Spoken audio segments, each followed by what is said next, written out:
ब्याज दरमा चाहिँ स्थायित्व कायम गर्न चाहिँ अथवा समग्र आर्थिक स्थायित्व कायम गर्न चाहिँ उसले भूमिका खेलेको हो। Thank you sir. ल अरु साथीहरु प्रति व्यक्ति आय चाहिँ अहिलेको तपाईको $1195 US छ है। 1195 कसले सोध्दै हुनुहुन्थ्यो। ल ठीक छ, तपाईलाई मैले लेखिदिएको छु, ह्यान्डआउटमा छ त। ल अरु साथीहरु, ल अरुको केही क्वेशन छ मौद्रिक नीति सम्बन्धी चाहिँ अलि क्वेशन छ भने भनौँ, त्यसपछि अब हामी वित्तीय नीतिमा गइ नै हाल्छौँ। तपाईहरुको अब यो नेपाल बैंकको जाँच आइसके भएर म अलिकति एक्जाम फोकस हिसाबले तपाईलाई अलिकति सपोर्ट हुने हिसाबले पढाउँछु है म। त्यही भएर र तपाईले के बुझ्नु पर्यो भने अहिले मैले जति पनि कुरा गरे सरले को छुट्यो भन्दै हुनुहुन्छ। यो मौद्रिक नीतिको चाहिँ विशेषता भन्नुस् मेजर कुरा भनेको यसले आर्थिक वृद्धि कति हासिल गर्ने, मुद्रास्फीति कति कायम गर्ने, यो विस्तारकारी हो कि संकुचनकारी हो हैन। यसले चाहिँ विनिमय व्यवस्थापन कसरी गर्ने, कति महिनाको आयात धार्ने, हाम्रो त आयातमुखी अर्थतन्त्र हो नि त। त्यही भएर हामीले 7 महिनाको आयात धार्ने गरी चाहिँ विदेशी मुद्राको सञ्चिति कायम गर्ने भन्ने खालको विशेषता छ क्या यो मौद्रिक नीतिले। त्यही कुरालाई लेखेर मैले तपाईलाई सुरु गरेको थिएँ भनेको 7% को आर्थिक वृद्धि हासिल गरी मुद्रास्फीतिलाई 6.5% को सीमामा कायम गर्ने र चाहिँ कोभिड-19 ले शिथिल अर्थतन्त्रलाई पुनरुत्थान गर्ने गरी जारी गरिएको त्यो उद्देश्यबाट प्रेरित भएर अहिलेको मौद्रिक नीति जारी गरिएको हो। र यो चाहिँ मूलतः विस्तारकारी प्रकृतिको छ भनेर मैले यसको ओभरअल फिचर चाहिँ मैले ब्याकग्राउन्डमा भनिदिएको है। त्यति हो, यसको ब्याकग्राउन्डमा तपाईले जिस्ट भनेको त्यही हो। 6% को 6.5 के 7% को आर्थिक वृद्धि गर्ने भनेको छ। यो नै विशेषता हो के, मुख्य विशेषता चाहिँ यही हो। फेरि अरु भने चाहिँ त्यो गर्नको लागि प्रयोग भएको विशेषताहरु है त। ल अरु साथीहरुले कसले उठाउँदै हुनुहुन्छ हात ल है त। ल मनिराज जी, अब अर्को हाम्रो चन्द्रुजीले ल भन्नुस् त। ल सर एउटा क्वेशन छ कि यहाँ। भन्नु त। बेस रेट भनेको के हो? बेस रेट गणना गर्न नेपाल राष्ट्र बैंकद्वारा कस्तो सूत्र बनाइएको छ वर्णन गर्नुस् रे। त्यो तपाईले बैंकिङमा पढ्ने हो। ल बेस रेट यहाँ मैले पढाउँदिन त्यो। यसमा पर्दैन। पर्दैन, त्यो बैंकिङको क्वेशन हो। बेस रेट भनेको चाहिँ म तपाईलाई बताइदिन्छु कन्सेप्ट मात्रै चाहिँ। बेस रेट भनेको त्यो फर्मुला छ, तपाईले त्यो फर्मुला हेरेर तपाईले त्यो गरिसक्नुहुन्छ हैन, गर्न सक्नुहुन्छ, एउटा बनाइदिया छ। अनि बेस रेट भनेको चाहिँ बैंकको कस्ट हो क्या, कति लागत लाग्छ त। जस्तो मानौ न बैंकले पैसा डिपोजिटरहरुबाट लिने हो नि त, अनि उसको आफ्नो चाहिँ कर्मचारीको पैसा छ, कर्मचारीलाई स्यालेरी दिन पर्दैन, बोनस दिन पर्दैन, घर भाडामा ल्याए हुँदैन, एसी चला हुन्छ, के हुन्छ, बिजुली हुन्छ, स्टेशनरी खर्च भए हुन्छ, टेलिफोन खर्च भए हुन्छ, त्यो सबैको कस्ट भने हो बेस रेट भने। जुन बैंकको बेस रेट कम छ त्यो राम्रो भयो क्या, त्यसले कम कस्टमा चाहिँ पैसा सबै उसको लागत चाहिँ कम पर्यो क्या। अब उसले लेन्डिङ गर्दाखेरि थोरै मात्रै मार्जिन राखेर उसले लेन्डिङ गर्न सक्छ भने बेस रेट थोरै हुनु राम्रो। तपाईले राम्रा बैंकको बेस रेट कम हुन्छ हेर्नुस् है, त्यति हो बेस रेटको कुरा। सुमन चौधरी जी ल भन्नुस् त के क्वेशन हो सर्टमा। सर हजुर हेलो हजुर सुनिरहेछु भन्नु न। वर्ल्ड बैंकले त्यो नेपालको आर्थिक वृद्धि 3.94% भनेको छ। हो त्यसपछि यो मौद्रिक नीतिले चाहिँ के भन्छ भने 7% भनेको छ। कति पर्सेन्ट? 4%? 7% भनेको छ नि, 7%। हैन यसो 7% हो, मौद्रिक नीतिले लक्ष्य राखेको हो नि त, त्यो टार्गेट हो क्या। अनि तपाईको क्वेशन हो ठिक छ। भन्नु त। अनि तपाईको क्वेशन चाहिँ के त हो त्यसपछि? धेरै हुन थालेको भन्ने। यसो हो अब यिनीहरुको ग्याप किन यत्रो धेरैको भयो? ठिक छ मैले मानिसके तपाईको क्वेशन मैले बुझिसके। ग्याप किन यत्रो धेरै भयो भन्नु हैन? यसो हो, नेपालले मौद्रिक नीति बजेट हैन, यो भनेको चाहिँ नेपाल सरकारले बनाएको नीतिहरु हो। आफूले आफ्नो सरकार, नेपालको सरकारले चाहिँ आफ्नो कसरी चाहिँ कति चाहिँ अचिभ गर्छु भनेर उल्ले बनाएको नीति हो क्या। कुरो बुझ्नु भएन? त्यही भएर अब नेपालको गभर्नमेन्टले बनाएको अथवा नेपाल राष्ट्र बैंकले बनाएको कुरा त यति गर्छु भन्ने उसले टार्गेट राख्न सक्यो नि त। भने अब वर्ल्ड बैंकले चाहिँ के भन्छ भने तेरो अहिले प्र्याक्टिकल्ली चाहिँ त्यति पुग्दैन है भनेर उसले भनिदिएको हो नि त। उसले त सक्यो नि त हैन। अब यो त भएको होइन नि त, टार्गेट हो नि त। जस्तो मानौ न, जस्तो कसैले टार्गेट राख्न नपाउने र तपाईँ भन्नुहोस् न, म चाहिँ 1 नम्बरमै नाप्ने निकाल्छु भनेर तपाईँले टार्गेट राख्नु होला। अरू तपाईँको चाहिँ प्रोफेसरले टिचरले चाहिँ होइन त 1 मै चाहिँ निकाल्दैनस् 10 भित्र चाहिँ निकाल्न सक्छस् भनेर भन्देला। त्यो त के ठुलो कुरो भयो, त्यो त टार्गेट गरे न हो है। ल अनि वर्ल्ड ब्याङ्कले चाहिँ यति भन्दा भेटाउन प्र्याक्टिकली पोसिबल छैन कि भन्ने उसको अन्डरस्ट्यान्डिङ हो त्यो। ल बबिता ढुङ्गानाजी, ल के क्वेसन छ सोध्नु त। त्यसलाई तपाईँले त्यत्रो अनौठो लिनु पर्दैन, त्यो त लक्ष्य हो नि त। उसले चाहिँ तेरो यति भन्दा हुँदैन भन्दियो, तर नेपालले चाहिँ हामी 7 भेटाउँछौँ भनेर त्यति कुरा हो। बबिताजी, ल क्वेसन सोध्नुहोस् त, के सोध्नुहुन्छ? अब ल 1-2वटा मात्र लिन्छु ल, लगभग सबै रिप्रेजेन्टेटिभ भयो होला। हजुर यहाँनिर के अरे मौद्रिक नीति भनेको के हो, यसको उद्देश्यहरू त यो भइहाल्यो होइन। योभन्दा पछाडि चाहिँ के छ भने मूल्य वृद्धिलाई नियन्त्रण गरी आम जनताको क्रय शक्तिमा सुधार ल्याउन के कस्ता उपायहरू अवलम्बन गर्नु पर्ला भन्ने क्वेसन छ कि।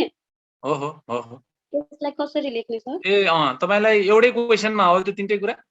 हजुर यसमा यस्तो हो, यसमा चाहिँ तपाईले ठ्याक्क यो मैले तपाईलाई यो मेरो स्क्रिन देखिरहनु भएको छ? सर हो, यो चित्र बनाउनु तपाईले कुरो बुझ्नु। मौद्रिक नीति के हो भन्ने तपाईले लेखिहाल्नुहुन्छ, त्यसमा कुनै कुरै भएन हैन। मौद्रिक नीतिका उद्देश्यहरू के हुन्छन् भन्ने नै लेखिहाल्नुहुन्छ। हो, अब तपाईँ तेस्रो चाहिँ के अरे क्रय शक्ति के भन्दै हुन्छ? मूल्य वृद्धिलाई नियन्त्रण गरी आम जनताको क्रय शक्तिमा सुधार ल्याउन। हो, आखिर त्यही हो। त्यसको भनेकै के हो भने मूल्य वृद्धि नियन्त्रण हुनासाथ त क्रय शक्ति त यसै बढिहाल्छ नि हैन। हो, त्यो भनेकै मुद्रास्फीति नियन्त्रण गर्नलाई कस्तो मौद्रिक नीति चाहिन्छ भने त्यो अस्ति नै मैले भनिसकेँ। यो चाहिँ कन्ट्राक्सनरी अथवा संकुचनकारी मौद्रिक नीति चाहिँ जारी गर्नुपर्छ भन्नु पर्यो। संकुचनकारी मौद्रिक नीतिमा के हुन्छ भन्दाखेरि चाहिँ विभिन्न खालको मौद्रिक औजारहरू कसरी प्रयोग हुन्छ भन्दाखेरि खुल्ला बजार प्रक्रियाबाट चाहिँ तपाईको सरकारी प्रतिभूतिहरू जारी हुन्छ, सीआरआर को रेट बढ्ने हुन्छ, एसएलआर र बैंक रेटको दरहरू बढ्ने हुन्छ, जसले गर्दाखेरि बैंक तथा वित्तीय संस्थाहरूबाट चाहिँ नगद चाहिँ केन्द्रीय बैंकतिर चाहिँ प्रवाह हुन्छ, जसले गर्दा बैंक तथा वित्तीय संस्थाहरूको चाहिँ तरलता कम हुन्छ र बैंक तथा वित्तीय संस्थामा तरलता कम भएपछि चाहिँ बैंक तथा वित्तीय संस्थाहरूको चाहिँ तपाईको क्रेडिटेबिलिटी घट्छ, जसले गर्दाखेरि चाहिँ मुद्रास्फीति चाहिँ नियन्त्रण हुन्छ भनेर तपाईले लेख्नु पर्यो है त। यही चित्र बनाइदिए पनि हुन्छ। ल अर्को साथी को हुनुहुन्छ? ल कविता विश्वकर्माजी, ल सोध्नुहोस्। हुन्छ भन्नुहोस् त। ल कविता विश्वकर्माजी, ल भन्नुहोस् त के क्वेसन तपाईको? हजुर यो वित्तीय क्षेत्रको सुधार र विकासमा मौद्रिक नीतिको भूमिका उल्लेख गर्नुहोस् अनि मौद्रिक नीतिले वित्तीय क्षेत्र सुधारका लागि चालेका कदमहरू के हुन् भनेछ। मौद्रिक नीतिले वित्तीय क्षेत्र सुधारका लागि के कदम चाल्यो भन्ने खोजे। यो जस्तै हैन, यसमा तपाईले 3-4वटा कुरा लेख्न सक्नुहुन्छ। एउटा कुरा मौद्रिक नीतिले चाहिँ वित्तीय क्षेत्र सुधार भनेको के हो भने वित्तीय क्षेत्र सुधार भनेको के हो भने बैंक तथा वित्तीय संस्थाहरूमा सर्वसाधारणहरूको पहुँच बढ्नु पर्यो।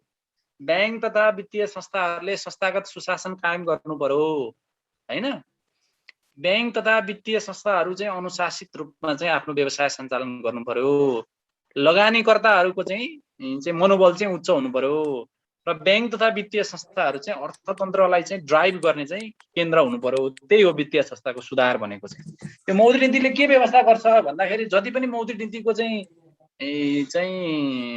विशेषताहरू हुन्छ, जति पनि फिचर्स हुन्छ, त्यो सबै भनेकै तपाईको वित्तीय क्षेत्र सुधारसँग सम्बन्धित छ। खास गरी त्यो मध्ये पनि सबभन्दा इम्पोर्टेन्ट कुराहरू चाहिँ के हो भने वित्तीय साक्षरता र वित्तीय पहुँचलाई चाहिँ बढावा दिने कुरा हैन, मर्जर र तपाईको प्राप्तिलाई चाहिँ बढावा दिने कुरा, तपाईको जुन लघु वित्त संस्थाहरूको चाहिँ मैले अघि पनि भने एनएफआरएस लागू गरेर उनीहरूको चाहिँ सुशासन, उनीहरूको चाहिँ संस्थागत सुशासन, वित्तीय अनुशासनलाई बढावा दिने कुरा, ब्याज दर कोरिडोर कायम गरी चाहिँ जथाभावी चाहिँ तपाईको भनौँ न ब्याज दर चाहिँ बढाउन नसक्ने विषयको कुराहरू, यो सबै चाहिँ तपाईको वित्तीय स्थायित्वसँग अथवा वित्तीय क्षेत्र सुदृढीकरणसँग रिलेटेड विषयहरू है त। हुन्छ, थ्यांक यू सर।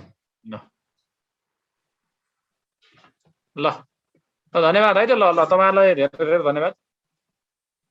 अब हामी वित्तीय नीतितिर जान्छौँ है त। वित्तीय नीति, ल मौद्रिक नीति पछि अब अर्को नीति भनेको हाम्रो वित्तीय नीति हो। ल वित्तीय नीति, अब मैले मौद्रिक नीतिको भर्खरै तपाईँलाई कुराहरू गरेँ। वित्तीय नीति भनेको चाहिँ मौद्रिक नीति भन्दा पनि अझै चाहिँ बृहत नीति हो है। अब वित्तीय नीति भनेको चाहिँ कुनै पनि अर्थतन्त्रको बृहत आर्थिक उद्देश्य। मौद्रिक नीति र वित्तीय नीतिको उद्देश्य चाहिँ लगभग एउटै हो। मौद्रिक नीतिले पनि रोजगारी सिर्जना गर्ने, आर्थिक वृद्धि हासिल गर्ने, आय असमानताहरू घटाउने हैन, चाहिँ प्राथमिकता प्राप्त क्षेत्रहरूमा लगानी बढाउने, यो सबै काम मौद्रिक नीतिले पनि गर्थ्यो। वित्तीय नीतिको पनि काम त्यही नै हो। उत्पादन बढाउने, रोजगारी बढाउने, बेरोजगारी हटाउने, असमानता घटाउने हैन, भुक्तानी सन्तुलन सकारात्मक बनाउने, यो चाहिँ वित्तीय नीतिको पनि उद्देश्य हो। तर वित्तीय नीति जारी गर्ने जहिले पनि सरकार आफैले गर्छ अथवा सरकारको कुनै एउटा मिनिस्ट्री, कुनै एउटा बडीले गर्छ, प्रत्यक्ष हैन, नेपालमा अर्थ मन्त्रालयले गर्छ भने मौद्रिक नीति चाहिँ सबै ठाउँमा केन्द्रीय ब्याङ्कले गर्छ। हुन त केन्द्रीय ब्याङ्क भनेको पनि सरकारकै एजेन्सी चाहिँ हो, सरकारी एजेन्सी नै हो, तर सरकार आफै चाहिँ होइन। केन्द्रीय ब्याङ्क भने स्वायत्त निकाय हो। तर वित्तीय नीति चाहिँ जहिले पनि पोलिटिकल रिप्रेजेन्टेटिभले चाहिँ गर्छ क्या प्रबन्ध, अथवा निर्वाचित चाहिँ संस्थाबाट चाहिँ जारी हुन्छ मौद्रिक वित्तीय नीति चाहिँ। तर मौद्रिक नीति चाहिँ केन्द्रीय ब्याङ्कले जारी हुन्छ, फरक त्यति कुरा हो। र मौद्रिक नीतिले चाहिँ तपाईको सरकारको खर्च, सरकारको आम्दानी र सार्वजनिक ऋण, यो तीनटा विषयसँग सम्बन्धित हुन्छ। अथवा नेपालमा चाहिँ वित्तीय नीति भनेर त्यस्तो कुनै नीति छैन। नेपालमा हरेक वर्ष सरकारले जारी गर्ने बजेट नीति तथा कार्यक्रम र बजेटलाई नै वित्तीय नीतिको रूपमा बुझिन्छ। वित्तीय नीति भनेको सरकारको खर्च, सरकारको आम्दानी र सार्वजनिक ऋण, त्यो तीनटा विषयसँग सम्बन्धित नीति हो। त्यसलाई हामी वित्तीय नीति भन्छौँ। के छ, वित्तीय नीतिको बारेमा एक दुई लाइन लेख्नुपर्छ भने म लेखिदिन्छु, केही छैन। पर्दैन भने इट्स ओके। र तपाईले के बुझ्नु पर्यो भने वित्तीय नीति र चाहिँ तपाईको मौद्रिक नीति चाहिँ एक अर्काको परिपूरक नीति हो। यसको अर्थ मौद्रिक नीतिलाई नै सहयोग पुर्याउनलाई चाहिँ वित्तीय नीति वित्तीय नीतिलाई नै सहयोग पुर्याउनलाई अथवा वित्तीय नीतिले नै लिएको उद्देश्यलाई चाहिँ सहयोग पुग्ने गरी चाहिँ मौद्रिक नीति आउने हो। तपाईलाई कतिको याद छ यसपालिको वर्ष सरकार ढल्यो हैन, नयाँ सरकार गठन भयो। नयाँ सरकार गठन भएपछि के हुन्छ भने पहिलाको चाहिँ सरकारले लिएको बजेट चाहिँ अध्यादेश मार्फत ल्याएको थियो, त्यसलाई चाहिँ प्रतिस्थापन विधेयकबाट चाहिँ केही कुरा संशोधन गर्ने भन्ने कुरा आयो। त्यो कारणले गर्दाखेरि मौद्रिक नीति ढिलो आयो नेपाल। अस्ति तपाईलाई कतिको याद छ? मौद्रिक नीति अलि ढिलो भयो नि हैन। खास गरी साउनकै पहिलो हप्तातिर आउँथ्यो, लगभग भदौ लागेपछि आयो। मान्छे ढिलो आयो नि मौद्रिक नीति। प्रतिस्थापन विधेयक सरकारले ल्याएपछि बल्ल मौद्रिक नीति आयो हो है त। त्यो भएपछि मौद्रिक नीति भनेको चाहिँ वित्तीय नीतिको चाहिँ प्रतिस्पर्धी नीति होइन, वित्तीय नीतिको परिपूरक नीति हो। वित्तीय नीतिले लिएको आर्थिक वृद्धि र मुद्रास्फीतिको उद्देश्यहरू कायम गर्नलाई सहयोग हुने गरी नै नेपाल राष्ट्र ब्याङ्कले नेपालमा चाहिँ मौद्रिक नीति जारी गर्ने हो। त्यो संसारभरै त्यही हो हैन। मौद्रिक नीतिलाई नै के अरे वित्तीय नीतिलाई नै सहयोग हुने गरी मौद्रिक नीति चाहिँ जारी हुने गर्दछ है त। नेपालमा पनि राष्ट्र ब्याङ्कले जहिले पनि सरकारले बजेट ल्याएपछि बजेटले चाहिँ कहाँ खर्च गर्ने, कसरी चाहिँ तपाईको चाहिँ आयोजनाहरू परियोजनाहरू सञ्चालन गर्ने भन्ने उद्देश्य गरे हुन्छ। ऋण कति ल्याउने भन्ने हुन्छ। अब सरकारले सार्वजनिक ऋण यति लिने भने हुन्छ, अनि ऋण कसले उठाइदिने हो त? सरकारको ऋण कुरा बुझ्नु। आन्तरिक ऋण कसले उठाइदिन्छ? सरकार, केन्द्रीय ब्याङ्कले उठाइदिन्छ। ट्रेजरी बिल, सरकारी ऋण पत्रहरू जारी गरेर हैन। बाह्य ऋण त तपाईको